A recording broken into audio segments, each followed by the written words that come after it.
Okay, so for part 7, let's do it. Law of sines and cosines. So these are formulas used to find unknown values in certain trigonometric situations. So we're solving triangles now. And there are certain situations where it's appropriate to use the law of sines, and certain situations where it's appropriate to use the law of cosines. For example, if we know side, side, side, but no angle, then law of cosines is appropriate. If we know angle, side, angle, then law of sines is appropriate, et cetera, et cetera. I'll go through some of those scenarios. We're going to solve oblique. This means non-right. So if you see this term oblique, that means it's not right. You ever meet somebody and you just know they're not right? You get a sixth sense about it. This is about triangles that have that quality.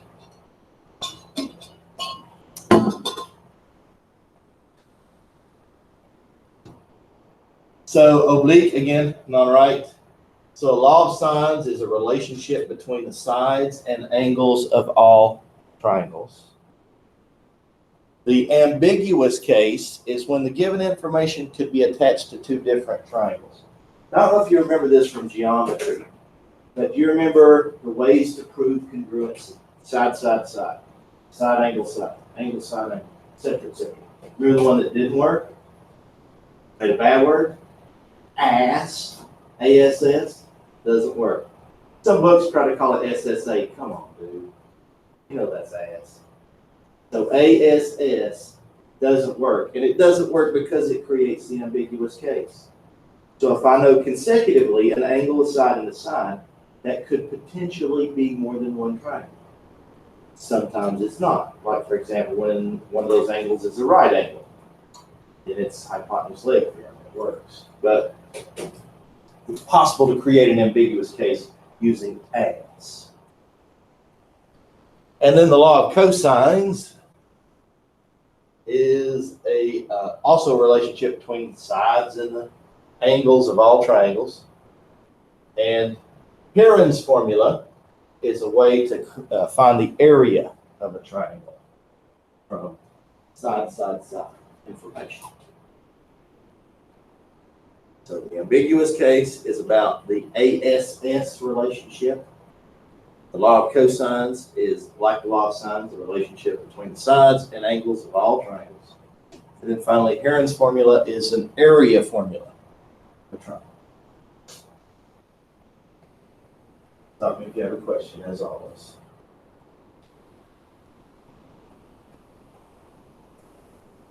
Okay, so, and while I'm thinking about it, I'm going to review the study guide tomorrow, but I'm probably just going to do one session in the afternoon.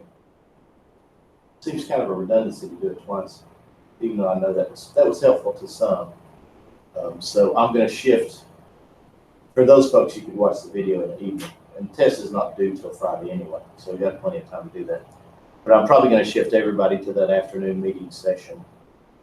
1:50, I believe, is when it starts. I'll post it on the stream. So watch the stream tomorrow for details on the study guide review, which you'll definitely want to watch. Okay, so the law of sines works like this. The sine of angle A over the side A equals the sine of angle B over the side B. Side of angle equals the sine of angle C over the side C. So these capital letters are angles, and these lowercase letters are sides. In case you forgot that convention, that is a convention in geometric discussion.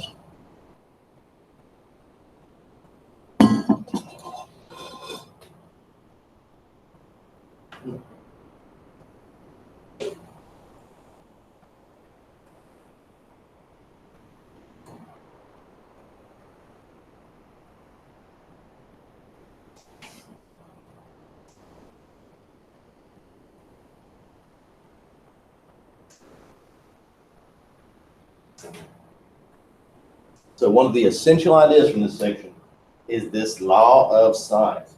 Now these problems are going to be somewhat tedious. Maybe not the first one here, but there's a lot of algebra that goes into these. So they won't work out quite as neatly and quickly as the ones in that previous section did. Here we go. solve this triangle, and we're going to round the side lengths to the nearest tenth and the angle measures to the nearest degree, just like you did for me on that quiz. So you notice that I have an angle and an opposite side, and then one extra piece of information. Anytime that is the case, law of sines is your best choice. So if I have, in my given information, an angle and its opposite side, and then one additional piece of information, the law of sines should be my first approach to solving this triangle. So I have a key, and that key is going to be this. Sine of 29 degrees over 22 equals. And then I'm going to choose the other piece of information, whether it's a side or an angle. In this case, it's an angle. And I say the sine of 1/112 over the unknown opposite side, m. So this is going to allow me to get m. So doing a little fancy algebra, multiply, you can cross multiply here. That's probably the most convenient way. You guys remember how to do that. So I get sine of 29 degrees times m equals 22 times the sine of 112 degrees. And then I just divide away this term.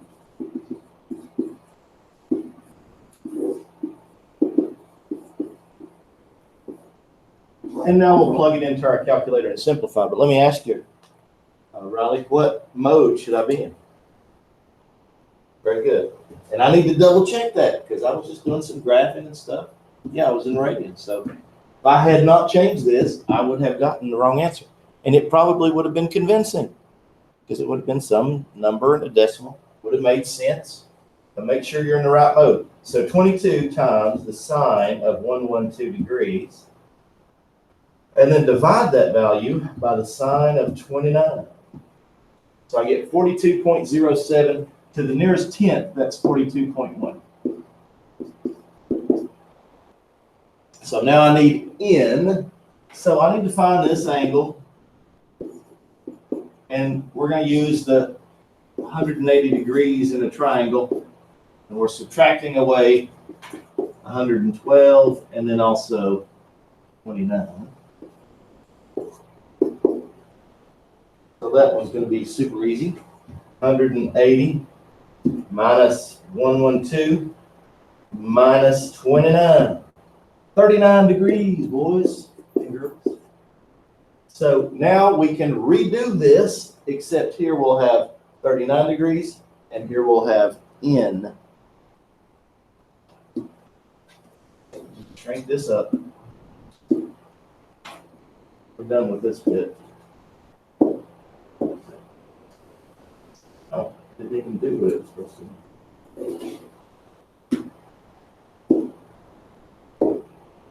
There we go. Switch colors. Let's go red. So sine of 29 degrees over 22. That's our key. Part I highlighted there. And then we're going to say the sine of 39 degrees over n. Cross multiply again.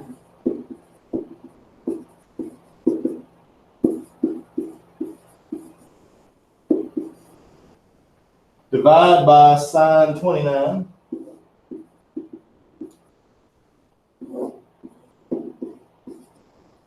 Should I change my mode? Oh, same thing. So 22 times the sine of 39 degrees divided by the sine of 29 degrees is 28.6 to the nearest 10. And we're not given, feet, any kind of units, so we don't worry about units. Typically, you would worry about units, but not in this case. All right, questions about solving a triangle with the law of sines. I want you to remember, the law of sines is appropriate only when you have an angle and its opposite side as pieces of your given information.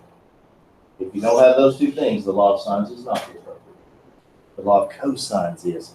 And you're going to see why you want to avoid that bad boy twice as algebraically complex, if not more so.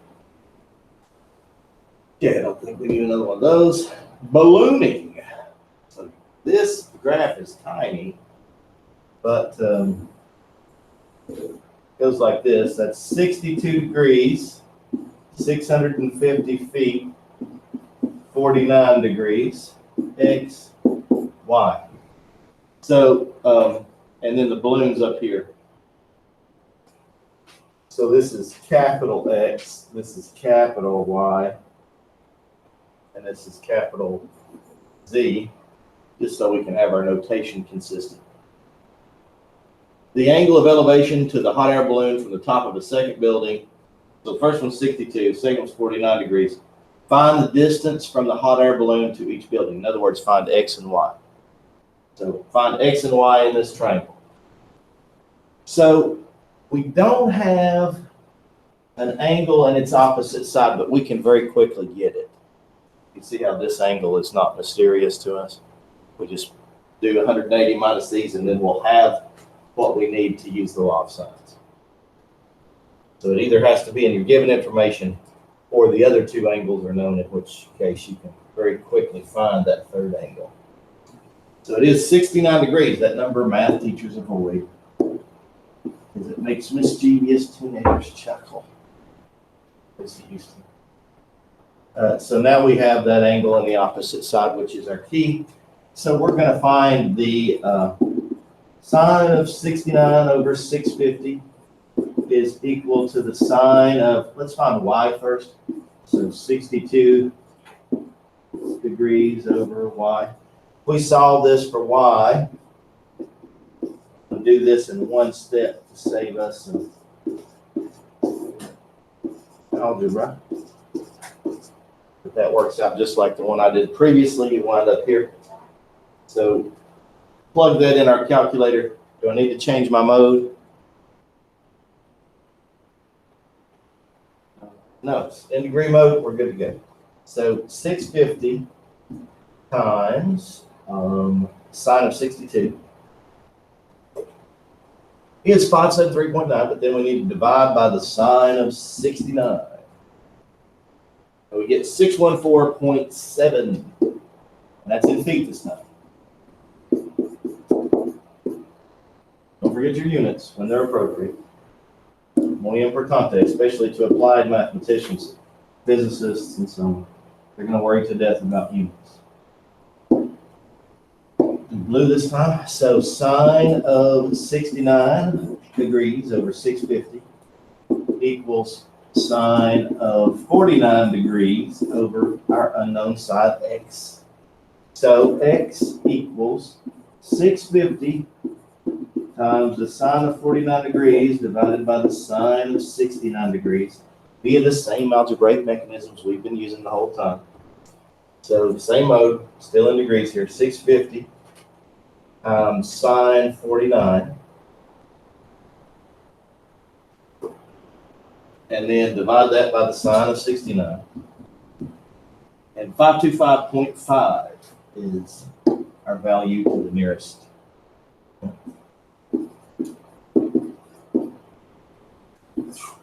There we go. Those are the sides that we needed.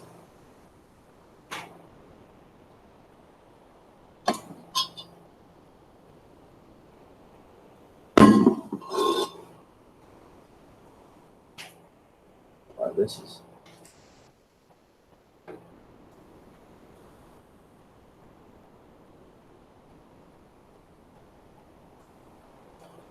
all right.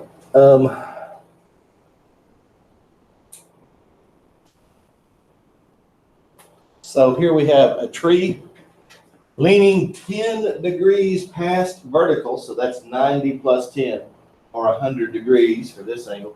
Trees tend to lean towards the south in the northern hemisphere. Why is that? Well, not the exact answer I was looking for, although technically correct. It's because the sun is in the southern part of the sky for most of the year. So they lean towards the sun. Moss only grows typically on the north side of trees because sunlight kills a lot of fungi And so the sunlight strikes the southern side of the tree, but not often the northern side. And so the moss grows more frequently on the northern side, although you can't always rely on that because reflections and things can complicate that fact. But if you're ever lost in the forest, you look where the moss is growing, that's typically north. From there, you can know all the cardinal directions, make your way out. So a tree is leaning 10 degrees past vertical as shown in the figure. A wire that makes a 42-degree angle with the ground is 10 feet from the base. How tall is the tree? So we need this value. Well, actually, let's use the same naming convention that we have this one. So we'll call it lowercase a. So I've got 42 and 100. I need that angle C.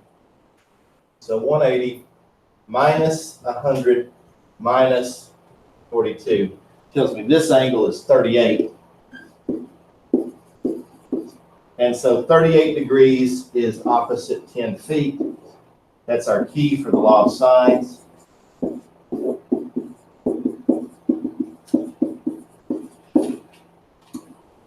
So A equals 10 times the sine of 38 degrees over the sine of 42 degrees. And so 10 times the sine of 38 divided by the sine of 42 is 9.2.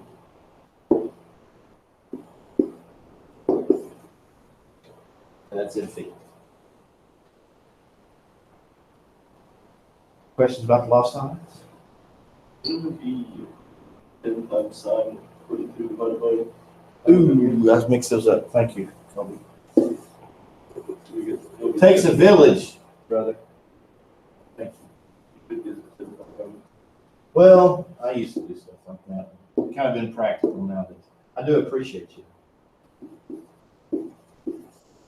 It's never a greater moment for me than when a student corrects me, because that says a lot of positive things about my teaching. And it says that, first of all, you're paying attention. Second of all, you get the material. So I'm happy when that happens. Never upset about that. Thank you, sir. So it should instead be 10.9. Thank you. I had mixed those up. So cautionary tale. Be careful when you skip steps in algebra. I'm trying to skip steps to hurry, and it cost me right there. Would have cost me that problem. I would have made a 95 on that test. I've been very frustrated. Okay, moving on. Ambiguous case. SSA. Come on, dude. You know what that is.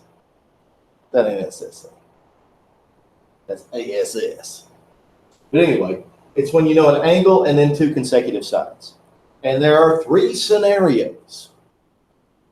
Actually, four scenarios. So scenario one is when A is less than B. So the second side is less than the first side. And A is also less than the height of a right triangle. There has no solution in that case. So that's not a real triangle. That's why I didn't consider it one.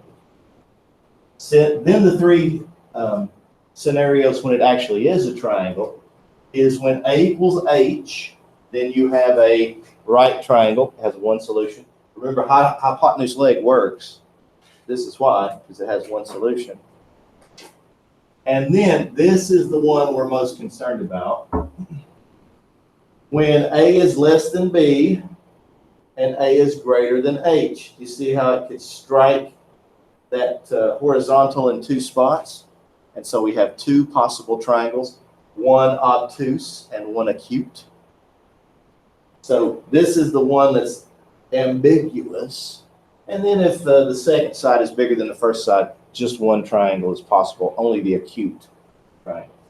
All right, so this is in your book, page 293. You probably want to make a mental note or put it on your notes. Page 293 is where you can find that information. So when we have one or no solution, if we look at this, so this H is of concern to us. So if I were to take opposite to hypotenuse, so the sine of 63 degrees is equal to this opposite side h over 25. So 25 times sine of 63 degrees equals h. And that's 22.2. Do you see how that's greater than this? So 18, our second known sine is less than the height. So we're in this scenario where a is less than h. And so this has no solution. There is no such triangle with those characteristics. It's impossible. So this is where we have the second side, which in this diagram they call A. So we'll call A. So we have A less than H, which means there's no such thing. Seems like a flurry of activity outside for some reason. The ambiguous case, ASS. All right. So what about this one? Well, here we have a situation where angle, side, side. Do you see how the second side A is bigger than B? And if A is greater than or equal to B, then we've got one solution and one solution only. So in this case, even though it's angle side, side, it will have only one solution.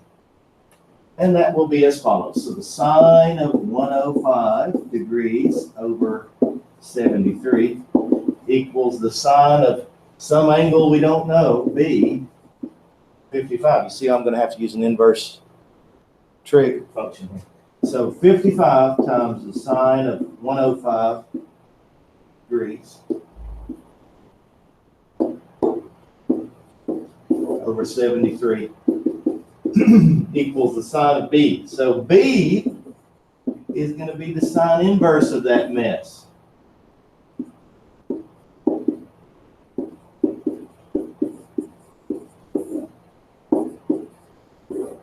So let's plug that in the calculator. And we got to remember, might give us a negative angle, might give us something weird. We're going to have to extrapolate if that's the case. So sine inverse, but I think that one will be in Q1, so it shouldn't be a problem. If you ever try to get an angle in Q2 with the sine, it gives you a negative or something. So we got to be careful here. Put our numerator in parentheses. This is so easy to screw up, guys. And then divided by 73. Yep. 46.7 degrees.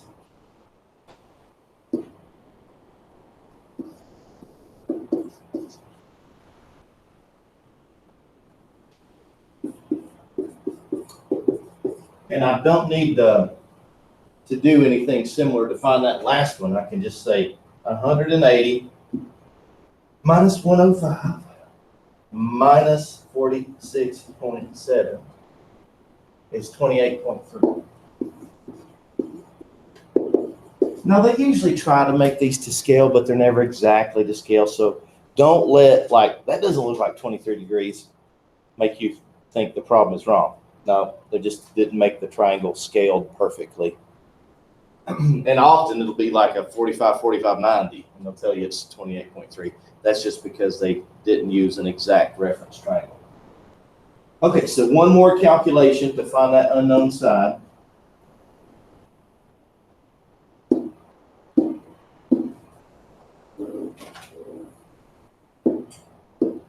And we're going to say the sine of 105 over 73 equals the sine of 28.3 over C. And C therefore equals 73 times the sine of 28.3 over the sine of 105. All right, and we'll approximate that with a calculator.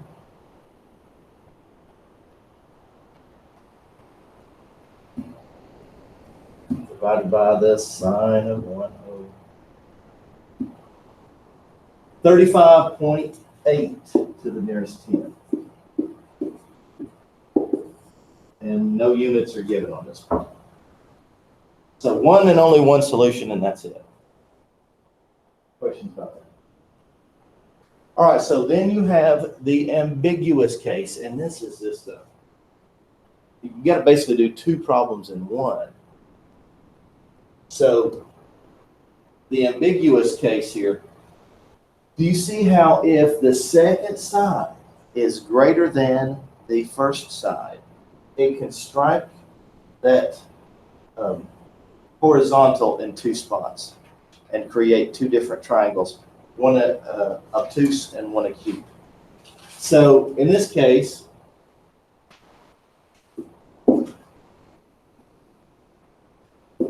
we've got 45 degrees, we've got opposite side 18, and then our other known side is 24.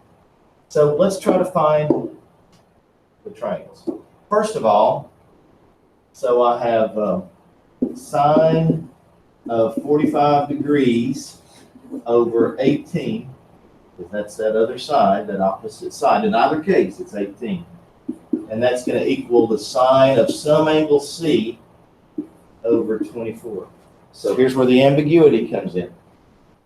We know this is either obtuse or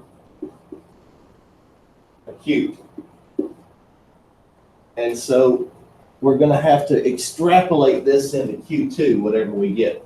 So 24 times the sine of 45 over 18 needs to be the argument for our sine inverse. And that's going to be whatever that angle C is, capital C. So sine inverse of, be careful, numerator in parentheses. This will be an inhibiting factor for many of you. Do you put it in the calculator right? So pay careful attention to how I'm putting that in there. 70.5 degrees. You see how that's acute? So that's got to be this one. So this one is 70.5. How to find, now, so I get so many questions about this. So turn your ears on, as they say in the old trucker movies from the 70s.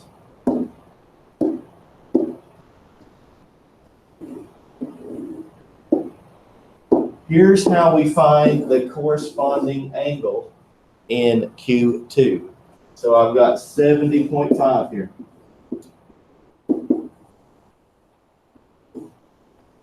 Do you see how, if I were to go to the horizontal, that would take 19.5 degrees? If I were to take that 70 and come up to, or sorry, to the vertical, that would be 19.5 degrees. Well, I go that much more into Q2, and the result is 90 plus this amount, which is 109.5. So the other angle here is 109.5 degrees. So as a consequence, we have created two triangles which match our criteria. The first is like this. Well, I made that side too long.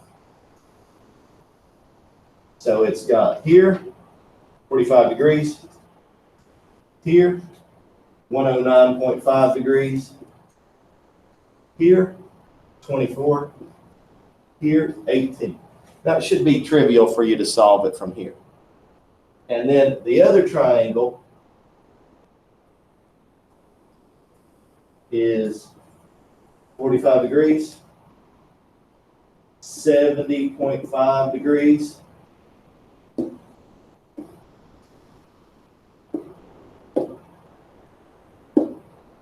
write that over top of itself here.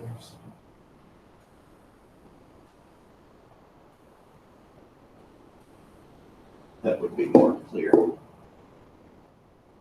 And then this is 24, and this is 18. Once again, trivial to solve from there. So you'd have to solve then these two triangles for this problem, which I'm going to forego because you've already seen me do that. But finding the two different triangles, that ambiguous angle, C.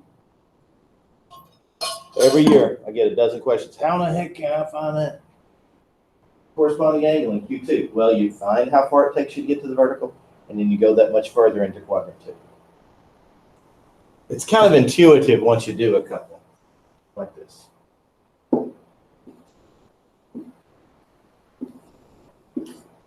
Okay, so that is the ambiguous case. All right. So now, page 295, the law of cosines. There are 3 versions of the law of cosines. Just note the location so that you can find them if you need them. We won't write them all down right now. But law of cosines, 3 different ways it could be stated, depending on which angle we want and what information we have.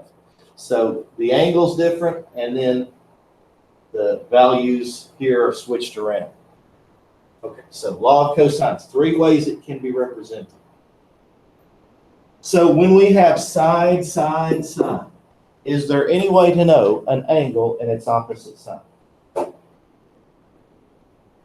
Well, using the law of cosines, yes, but without that, no. So we cannot use the law of sines on a side, side, side problem. We must instead use the law of cosines, because there's no way via convenient algebraic mechanism, absolutely not to scale is my reference triangle, okay?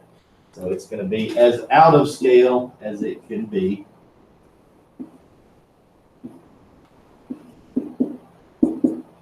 So we know A, B, and C. We know A is 19, B is 24.3, C is 21.8. So we need some angles to get ourselves started. First of all, we're going to use the law of cosines, and it does not matter which one we use. So I'm going to use the first one. A squared equals B squared plus C squared minus 2BC cosine A. So the 3, that was the first one listed. We just plug in our values here. So A squared is 19 squared, B squared 24.3 squared, C squared 21.8 squared, minus 2 times 24.3 times 21.8.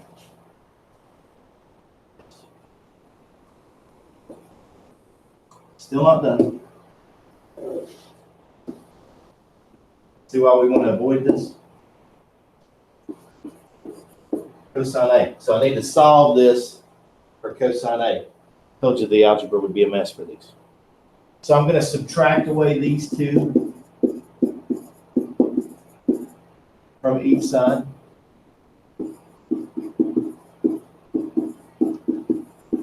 And so I get 19 squared minus 24.3 squared minus 21.8 squared equals negative 2 times 24.3 times 21.8 times cosine A. Now I'm going to divide away. 5 minutes left. I can do this.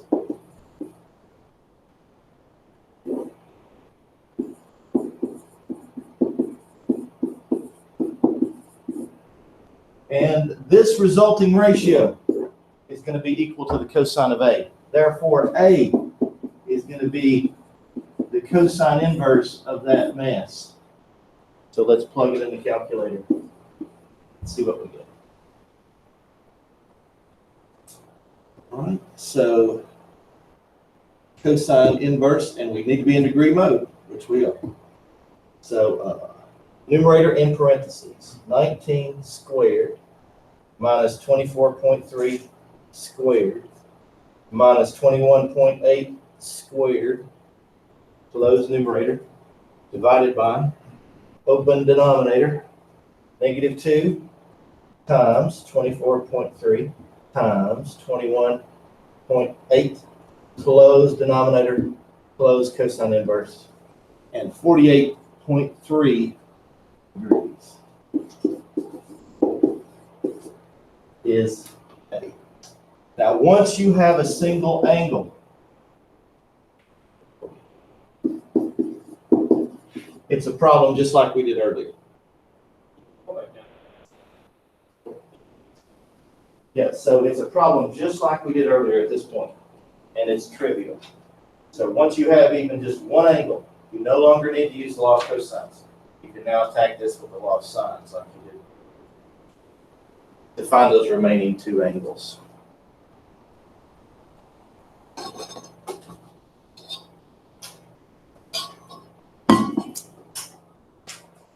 Okay, so one problem remains, and it's pretty straightforward. So even if we don't have time to get through all of it, I'll cover it tomorrow when we do the test review. So it relates to Heron's formula, which is on page 296. And it's basically you just plug stuff in. So you know three sides, and you need to find the semi-perimeter, which is 1/2 of the perimeter. So that's probably something you haven't done before, kind of tricky. But you plug that semi-perimeter into this formula, and the result is the area. So the only calculation you need to be able to do is to add up the sides and divide by 2. Pretty trivial. So we'll stop there. Tomorrow, test review, going to be in the afternoon for everybody. I'll post on the stream. Pay attention to the stream tomorrow when you get up and eat your cornflakes or whatever. All right. Hope you guys have a great day. And look out for 2, count them, 2 assignments today. Oh yeah, can you give us the assignments? Sure.